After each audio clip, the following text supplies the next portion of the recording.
With Season 1, we have had a lot of different methods to level up your weapons really fast inside of Modern Warfare 3. If you're a Warzone player, unfortunately, every single one of these methods will involve specifically Modern Warfare 3 and even more specifically Modern Warfare Zombies. It is actually going to be a game mode that it will be going live just in a few days, completely free for all players. So if you want to test it out yourself doing these strategies, then you will be able to do that. But without further ado, let's get right into the first few methods.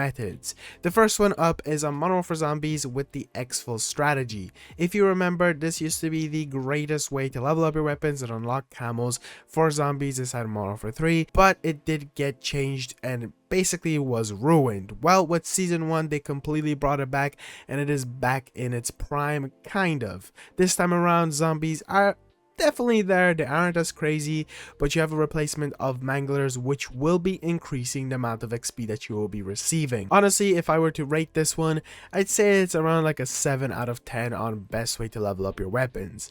The next one is the Outlast mission. This was also altered with Season 1 but reverted not too long ago, so if you didn't know, you can essentially hop in and do the Outlast objective, activate the objective, but instead of completing it, just go outside and start killing the zombies and you will be farming the XP like crazy for your weapons and your character. So this is definitely one of the better methods out there. It's super easy to get access to just because essentially the Outlast objective is kind of spawning in more inside of zombies as well. In the past we used to have like one per game, but they increased that, so definitely this one is up there, and I'd say it's around like an 8 out of 10 for leveling up your weapons. And the next strategy involves you playing in the Dark Aether. If you don't know, we have the Dark Aether right now inside of Modern Warfare Zombies, and in that place, if you haven't completed the Easter egg or Act 4, essentially you go in there to take down these pillars that will spawn in a bunch of zombies when activated, and the whole idea is filling up those pillars with souls. Well, one thing that you can do is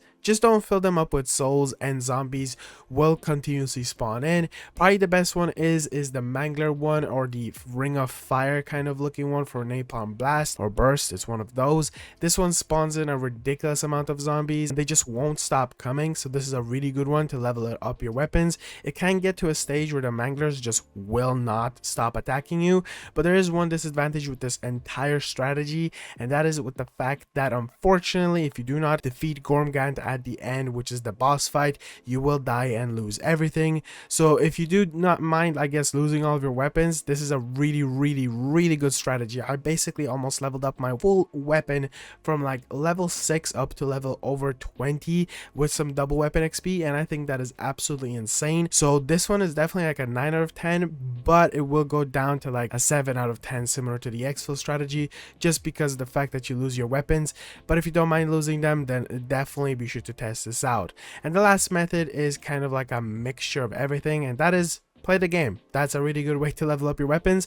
On multiplayer you can play Kill Confirmed, that's a good way to level them up, or just overall, as I said, if you just play the game, you can level up your weapons pretty fast and pretty effectively. I know that some of the comments I will receive for this video are people saying, but hey, you could just do this strategy, do that strategy. It doesn't matter what you do. That's why I wanted to do a video where I cover multiple of them, because recently I just talked about the Dark Aether strategy, and since you can do absolutely anything, you don't have to be limited to one strat. They're all good. I gave them my rating. Whatever you like to do, you can do. I just wanted to point you towards the, I guess, better direction. Anyways, ladies and gentlemen, hopefully you did enjoy. Be sure to subscribe, be sure to drop a like on the video, and I'll see you guys in the next one. Peace out.